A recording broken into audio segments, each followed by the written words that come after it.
Hi hello friends, welcome back to media talks. நான் உங்கள் Monica. Back to back நமக்கு BTS கிடச்சிட்டே இருக்குது.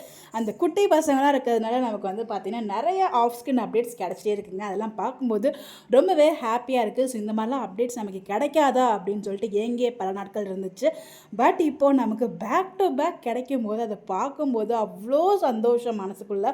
அண்ட் இந்த ஸ்கூல் அப்டேட்ஸ்லாம் பார்க்கும்போது நம்மளோட ஸ்கூல் மெமரிஸ்லாம் அப்படியே பின்னாடி வந்துகிட்டே இருக்குது. நம்ம ஃப்ரெண்ட்ஸ் கூட உட்காந்து அந்த மரத்தில் கதை பேசினது, ஸோ படிக்கிறது, அது நிறைய விஷயங்கள் அப்படியே ஃப்ரெண்ட்ஷிப் எல்லாமே அப்படியே பேக்கில் வந்து அப்படியே மெமரிஸாக வந்துட்டு இருந்துச்சு. அந்த ஸ்கூல் எல்லாம் அந்த சரௌண்டிங்ஸ் எல்லாம் பார்க்கும்போது அண்ட் உண்மையிலே சொல்லணும்னா அந்த குழந்தைங்கள்லாம் பார்க்கும்போது உண்மையிலே அந்த குழந்தைங்கள்லாம் கொடுத்து வச்ச குழந்தைங்க தான். ஸோ மரத்தடி நிழலில் ஸோ சுவாமிபுரம் கூட ஸோ உட்காந்து ஏதோ கதை பேசிக்கிட்டு இருக்காங்க. ஸோ அதை பார்க்கும்போது அவ்வளோ சந்தோஷமாக இருக்குது. உண்மையிலே சொல்கிறேன், அந்த பிள்ளைங்களும் உண்மையிலே ரொம்ப ரொம்ப கொடுத்து வச்சாங்க.